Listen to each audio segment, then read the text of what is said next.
జీవితంలో ఒక్కసారైనా చేయాల్సిన యాత్ర చార్ధామ్. లతగారి ఆధ్వర్యంలో సంప్రదించండి. ఆంధ్రప్రదేశ్ ప్రభుత్వం ఫుల్ జోష్లో ఉంది. అనుకున్నదే తడవుగా కేంద్ర ప్రభుత్వం ఇస్తున్నటువంటి సహకారంతో ఎక్కడికక్కడ అమరావతి రాజధాని ప్రకటనతో పాటు నిధులకి సంబంధించినటువంటి అంశాలను కూడా పరుగులు పెట్టిస్తుంది. ఇప్పుడు ఇదే జోష్తో ఏపీలో మున్సిపల్ ఎలక్షన్స్ కోసం రాష్ట్ర ప్రభుత్వం సన్నద్ధమవుతుంది. ముఖ్యంగా తెలుగుదేశం పార్టీ, అధికారంలో ఉన్నటువంటి తెలుగుదేశం పార్టీ, బీజేపీ, జనసేన ఒక కూటమిగా ఏర్పడి గతంలో 2024లో జరిగిన ఎన్నికల్లో ఎలా అయితే పట్టు బిగించినాయో రాష్ట్రంలో మరొక పార్టీకి అవకాశం లేకుండా మున్సిపల్ ఎన్నికల్లో కూడా గెలవాలనేటువంటి వ్యూహంతో కూటమి పార్టీలు ముందుకు సాగుతున్నట్టుగా కనిపిస్తుంది. ఏపీ ప్రభుత్వం ఒక కీలక నిర్ణయం తీసుకుంది. మున్సిపల్ ఎలక్షన్స్ జరగబోతున్నటువంటి తరుణంలో ఆయా మున్సిపాలిటీల్లో వార్డుల సంఖ్య పెంచుతూ డెసిషన్ తీసుకుని దీనికి సంబంధించినటువంటి జీవోను కూడా రిలీజ్ చేసింది. ఆల్మోస్ట్ అన్ని జిల్లాల్లో ముఖ్యమైనటువంటి పట్టణాలు అన్నింటిలో కూడా ఈ వార్డుల సంఖ్య పెంచడం అనే నిర్ణయం తీసుకుంది. దానిపైన ఒక జీవో కూడా రిలీజ్ చేసింది. Commissioner of municipal administration, commissioner and director municipal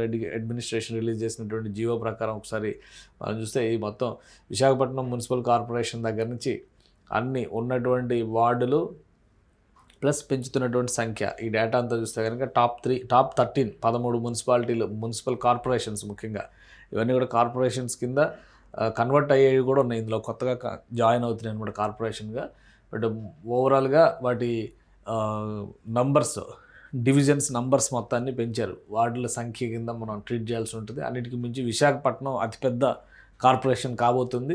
వాస్తవానికి జీవీఎంసీ దాంతో పోటీ పడే స్థాయిలో విజయవాడ మున్సిపల్ కార్పొరేషన్ కూడా గ్రేటర్ విజయవాడ అవుతుంది, తిరుపతి కూడా గ్రేటర్ తిరుపతి అవుతుందని చెప్పి అందరూ అనుకున్నారు. కానీ ప్రస్తుతం ఉన్నటువంటి సెటప్లోనే ఎన్నికల ప్రక్రియలో ముందుకెళ్లాలని నిర్ణయించింది. కానీ డివిజన్ల సంఖ్య మాత్రం పెంచాలని తీర్మానించారు అన్నమాట. అందులో భాగంగా విశాఖ మున్సిపల్ కార్పొరేషన్లో ప్రస్తుతం 98 డివిజన్లు ఉన్నాయి. ఈ 98 డివిజన్లని 120కి పెంచబోతున్నారు అనమాట. అలానే విజయవాడలో 64 డివిజన్లు ఉన్నాయి, 86కి పెంచుతున్నారు. గుంటూరులో 57 ఉన్నాయి, 76కి పెంచుతున్నారు. నెల్లూరులో 54 ఉన్నాయి, 72కి పెంచుతున్నారు. కర్నూలులో 52 ఉన్నాయి, 68కి పెంచుతున్నారు. తిరుపతిలో 50 ఉన్నాయి, 66 చేస్తున్నారు. కడపలో 50 ఉన్నాయి, 66 చేస్తున్నారు. ఏలూరులో 50 ఉన్నాయి, 62 చేస్తున్నారు. అనంతపురంలో 50 ఉన్నాయి, 62 చేస్తున్నారు. ఒంగోలులో 50ని 62 చేస్తున్నారు. విజయనగరంలో 50ని 62 చేస్తున్నారు. చిత్తూరులో 50ని 60 చేస్తున్నారు. మచిలీపట్నంలో 50ని 60 చేస్తున్నారు. మొత్తం ఇవన్నీ కూడా ఇమ్మీడియట్గా ఇంప్లిమెంట్ చేయాలని చెప్పని రాష్ట్ర ప్రభుత్వం ఈ జీవోని రిలీజ్ చేసింది. Accordingly the following notification shall be published in an extraordinary issue in Andhra Pradesh gazette అని డేట్ కూడా ఇచ్చారనమాట. సో ఈ ప్రొసీజర్ అంతా ఎందుకు జరుగుతుంది అనేది కూడా ఇక్కడ చాలా ఇంపార్టెంట్ అంశం కింద మనం చూడాల్సి ఉంటుంది. ఆ మార్పులు చేర్పులకు సంబంధించినటువంటి ఇన్ఫర్మేషన్ ఆయా కార్పొరేషన్స్ కూడా పంపించారు. ఒకసారి డేటా వైజ్గా చూస్తే మొత్తం 189 వార్డులు పెరుగుతున్నాయి రాష్ట్రంలో ఉన్నటువంటి అన్ని మున్సిపాలిటీల్లో, ప్రధానమైనటువంటి మున్సిపాలిటీల్లో అన్నీ కాదు, ఈ 13 టాప్ మున్సిపాలిటీల్లో పెరుగుతున్నాయి, కార్పొరేషన్స్లో పెరుగుతున్నాయి. ఇంకా చిన్న మున్సిపాలిటీల్లో కూడా వార్డుల సంఖ్యను పెంచుతూ నిర్ణయం తీసుకోబోతున్నారు.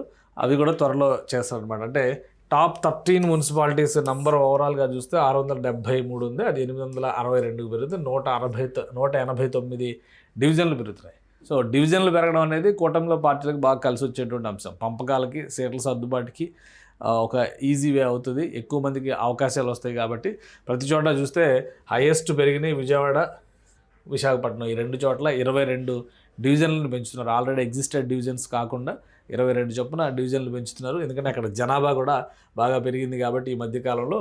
తర్వాత గుంటూరులో 19 పెరుగుతున్నాయి, నెల్లూరులో 18 పెరుగుతున్నాయి. కర్నూలు, తిరుపతి, కడప ఈ 3 చోట్ల కూడా 16 చొప్పున పెంచుతున్నారు. మిగతా వాటిలో చూస్తే కనుక ఏలూరు, అనంతపురం, ఒంగోలు, అలానే విజయనగరం అన్ని చోట్ల 12 సీట్లు చొప్పున పెంచుతున్నారు. చివరి చిత్తూరు, మచిలీపట్నంలో 10 స్థానాలు పెరుగుతున్నాయి అనమాట. సో ఇదంతా కూడా, ఈ కసరత్తు అంతా కూడా కూటమికి సర్దుబాటు, రేపు జనాభా లెక్కల సేకరణ ఇవన్నీ జరుగుతున్నాయి. రాబోయేటువంటి సమీప భవిష్యత్తులో డీలిమిటేషన్ ప్రక్రియ దిశగా కూడా కేంద్ర ప్రభుత్వం అడుగులు వేయబోతుంది. సో ఆ అంశాలన్నింటినీ దృష్టిలో పెట్టుకొని, పెరిగిన జనాభాని దృష్టిలో పెట్టుకొని ఇప్పుడు ఈ డివిజన్ల సంఖ్యను పెంచుతూ రాష్ట్ర ప్రభుత్వం నిర్ణయం తీసుకుంది. మున్సిపల్ ఎన్నికలు చాలా హోరాహోరీగా సాగుతాయి అనేటువంటి సంకేతాలు ఉన్నాయి. ఎందుకంటే ఈ 2 ఏళ్ల పాలన పైన రిఫరెండంగా విపక్షాలు ప్రమోట్ చేసేటువంటి అవకాశం ఉంది. అలానే ఈ 2 ఏళ్లలో ప్రజల మనసు గెలుచుకున్నాం అనేటువంటి సంకల్పంతో కూటమి పార్టీలు ముందడుగు వేసేటువంటి ఛాన్సెస్ ఉన్నాయి. సో రాబోయేటువంటి రోజుల్లో మరొక 2 నెలల్లోనే ఎన్నికల దిశగా అడుగులు పడుతున్నాయి. స్థానిక సంస్థల ఎన్నికలు, వాటి కాలావధి కూడా ముగిసింది కాబట్టి ఒక నిర్ణయం తీసుకోవాలి. కాబట్టి రాష్ట్ర ఎలక్షన్ కమిషన్ ఈ ప్రక్రియని సెప్టెంబర్ అక్టోబర్లోనే ప్రారంభించింది. దానికి తగ్గట్టుగా ప్రొసీజర్ జరుగుతూ ఉంది. ఇప్పుడు వాటికి సన్నద్ధతలో భాగంగానే రాష్ట్ర ప్రభుత్వం ఈ కీలకమైన నిర్ణయం తీసుకుంది.